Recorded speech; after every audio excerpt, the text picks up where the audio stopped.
رسول الله فرمایي چې کوم سړي روزه ونیول نو رب العالمین فرمایي زه ټول د دشمه نو چې الله زموږ شنو بس دین نومره څومره اوچت خیر دی حدیث کې راځي رسول الله فرمایي عليه الصلاه والسلام د روزي په ارش پکې رب العالمین ځنې بندگان د جهنم د ورنا خلاصي څه مقصد کوم انسانان چې هغه روزي مبارکه مې شونی شي الله به دوی د جهنم د ورنا بچ کی او چا شي ونلی ولا چې ګرمي ده ورځ وګړي او ګرانه ده موږ یې نشو ولې د دې انسانانو بغیر د عذر نه به د جهنم په ور باندې سوځیدل یو پیدا ده دیم حدیث کې راځي رسول الله فرمایي د روزي پر اتلو سره د دوزخ دروازې بندي انسان چې کله روزه ونیسي دغه اهتمام کوي رب العالمین د جهنم دروازې بندي کړي جنت ته بلل شي خوشنی نشي د دې حدیث دا مقصد معلوم شو جهنم له بدل الله کوي دریم نبی کریم علیه الصلاه والسلام فرمایي قرآن کې الله دا خبره کړې ده د روزي په میش کې د ليلة القدر شپه هغه شتون لري چې د زور میشتو د عبادت څخه د ایويش په عبادت غوړه دي رسول الله ملګرو لوي ویلي عليه الصلاه والسلام چې مکه قومونو دومره عمرونه و دی ویل یا رسول الله زما غوځه عمر شوي ته کړي بده کې بس بندگی کیږي الله تاسو له وشپه درکړې دا چې باغې کې مبندگی وکړه لکه زر میشت تقریبا اته کال شوق څلورم روزه در رب العالمین سره یعنی کوم انسان چې روزه نشي الله رب عزت بده سره خبري کوي او الله د بدله کې واخصو انا اجزي به رسول الله فرمایي رب العالمین فرمایلی زه بدله په خپل بدله ورکوم ځکه دا سمو د بنده په مابین کې خصوصي راځي لکه موږ تاسو خو یو بل نه پوهیږو روزدار پر روزه باندې پوهیږي واجب رب العالمین ذکر غیب او علم الله پر خاص دی شیخ الاسلام ابن تیمیه رحمه الله فرمایي دی دا مقصد دی رسول الله فرمایي چې کوم سړي روزه ونیول نو رب العالمین فرمایي زه ټول د دشمه نو چې الله زموږ شنو بس دین نومره څومره اوچت خیر دی بل هیڅ خیر به دومره ایله پنځمه زاد المعاد ابن قیم فرمایي چې دا د مؤمنانو باغچه ده روزه چې کله راشي قانون دار د سیاحت لپاره سړی یو باغ جوړي باغچه جوړي پایږي ګرځي راګرځي د مؤمنانو د عبادت لپاره د یو مهمه باغچه ده دغه ګرځیدل پکار شپږم رسول الله فرمایي د روزي اجر د نور عملونو څخه زیات دی معنا ده چې د لسونه تر اوسه پورې اجرونه روزدار انسان لا الله رب العزت ورکړي نور وختونه کې عمل چې کوي نو یو اجر دلته الله تعالی په یو اجر باندې یا لس اجر درکې یا تر اوسه پورې ته اوس ګوره وما روزنیون کې انسان هغه خپل شهوت خواړه د رب العالمین درزار لپاره پریدي او چې کله یو سړی دا شونه د الله درزار لپاره پریدي څنګه الله به ډېر غیرتی دی په واسه خامخا د ډېر اوچت بدله تقدیر جایزه به ورکړي کمالی اتم رسول الله فرمایي چې روزنیون کې لپاره د خوشحالي د روزه ماتي په وخت یو چې کله څنګه رب العالمین سره مخامخيږي الته خوشحالي او دویم چې کله انسان روزه ماته د دې وجه رسول الله فرمایي چې دغه وخت کې الله دعاګانې لري کې قبلې بکار دا چې مؤمن انسان د امت مسلمه لپاره زیات دعاګانې وکړي د خپل ځان لپاره د ملګرو لپاره چې الله په موږ ټول باندې ترحم وکړي نهمه روزنیون کې لپاره خوشحالي ده د قیامت پر ورځ چې کله رب العالمین سره لیدنه کوي زمونږ الله چې بدله کوم تقدیر ورکړي کوم جایزه نو هغه الله معلومه ده لسمه روزنیون کې داخله کېسته بوې کې رب العالمین په نس باندې رسول الله فرمایي د عنبر نمزيات مزه لذت الله لور کوي روزه دی نیولې چې کله انسان روزي ماځګر وخت شینو د مېدی او بڑا سونی پر خله راوځي چې عام انسانان کله کله دغه نه خېشي خو زمونږ د الله په نس باندې ډېر اوچت قدر لري ته به دا ګمان کوي لکه دا یو عنبر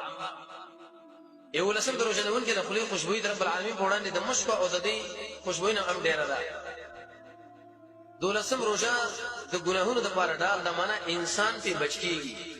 چې کله انسان روزه ونیسي رسول الله فرمایي در جهنم د اور د پاره د ګناهونو د پاره دا ډال دی د رسمه روزه د انسان څخه ډال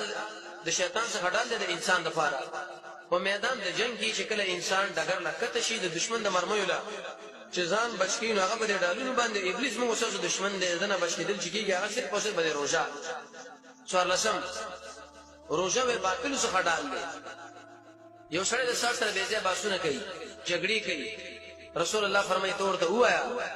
چې ان صائم زه روژهدار یم بس هغه سړی ستانه بیا په خپله قلاریږي پنځلسمه روژه د دوزخ د اور څخه ډال دی الله رب العزت به تا بالکل د جهنم په دې اور کې سوځوي نه او شپاړسمه روژې سره انسان د بدو خبرو او شور څخه بچ کیږي چې کله انسان روژهداري د دې عبادت د دې په دې بدن باندې یو اثري هغه په دې طریقه باندې چې بې ځایه مجلس بې ځایه خبرې هغه ته بې کېږي نه او غلی په یو ځای کې ناست ولسم روژې سره انسان بدو ردو او جنگ څخه بچ کیږي لکه حدیث مشکات کې راځي 103 نمبر اهل علم دا فرمایي چې دا فایده پکې ده اتلسم روژه نیونکی به جنت ته د باب الریان دروازې څخه ننوځي حدیث کې راځي رسول الله فرمایي جنت کې څو دروازې دي یو دروازه نومېږي باب الریان د توګو دروازه په دې باندې به خالص هغه انسانانو داخليږي چې کوم سړي په دنیا کې روژه نیولي نو بیا سوال دا دی چې په روژه کې لکه څنګه د غتن د شته کشان د لوګم د نوتن دی ولې ذکر کړه علما د حدیث په تشریح کې دا خبره ذکر کوي چې روژه کې د لوګي سره مقاومت کیږي خو لیکن د تند انسان ډیر تنگ او سخت واقع کیږي ځکه رب العالمین ورته دا خبره کوي خدا باب الریان په دې دروازه باندې بدا ورسي نو نسم علماء دا خبره ذکر کړې ده د روژې پر اتلو سره شیطانان او پیران تړل کیږي نو به ځین دا سوال راځي چې هر کله روژه کې شیطانان تړل شي دا جګړه ول انسانان کوي یو وجه علماء دا ذکر کړی چې واړه شیطانان د اخلاص او دویمه وجه علماء دا ذکر کړی دا چې کم از کم دا نفس دا یو لسمیشتي د ابلیس سره عادت شوی دی په دې و مې چې اگر هغه تړل شي ولې نه لیکن دا خپل اثر کار کوي شلم د روژې پر اتلو سره د جنت دروازې خلاصيږي رسول الله فرمایي بل روایت کې دا راځي ګلکارین د روژې په اول ورځ باندې د الله ملائکه شروع کی چې جنتی به دین اور داخلي کې قسمه قسم جوهرات وغیرہ یوشتم پروژه کې د الله رب العزت د لوري څخه اعلان کیږي یو اعلان کوونکی اعلان کوي او د کار غوښتونکو د کار غوښتنه کوي او د شر غوښتونکو د شر څخه ځان وساته معنا ده چې الله رب العزت د انسان د خیر په طرف باندې روان کی او د شر په طرف دا ورنه بچي او د کامیابی او د جنت داخل دوی اعلان دویشتمه په دې سره تقوا الله سره راځي او دا ډېر لوی نعمت دی قران کریم کې رب العالمین فرمایي چې اے د ایمان والو تاسو روژې نه سي رب العالمین تاسو متقین جوړ کړئ چې کله په موږ تقوا الله لازم دا ټول کارونه به الله رب عزت برابر کړي الله موږ سره مینه مو کې حکومت به مو کې وغیرہ تقریبا 55 زیات پیدا ور تقوا شته درشتم د روژې میاشت د خیر او د برکت میاشت چې انسان دا پروژه نیول باندې دا حاصلېږي کله چې انسان روژه ونیسي برابر خبر ده روژهدار نارینه یا زنانه رسول الله فرمایي چې د انسان نه الله خیر او برکت ور داخل دي کور رب الله خیر او برکت ور داخل څلورشتمه روژه د مسلمانانو لپاره سفارش کوي چې اے الله دا بنده وبخا نبی کریم علیه السلام فرمایي چې قران هم سفارش وکي روژه هم سفارش وکي قران به دا خبرو کې چې الله زمانه پر خو پر خودلې دي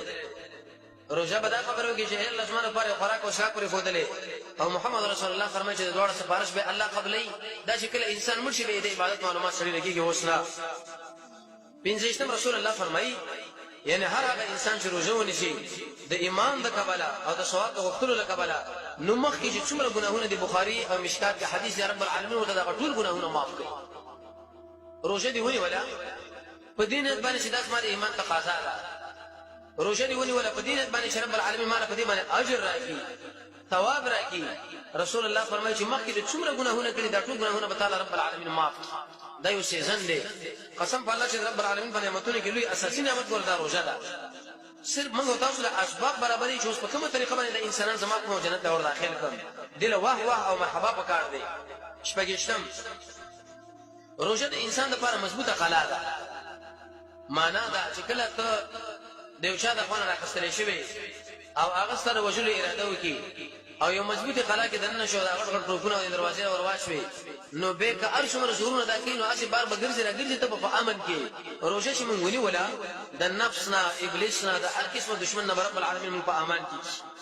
و اجتماع د روژې نسبت رب العالمین ځان لکړه معنا داس ما ده پاره ده ته سوچ کوا چې په دنیا کې په انسانانو کې سایو محبوب دی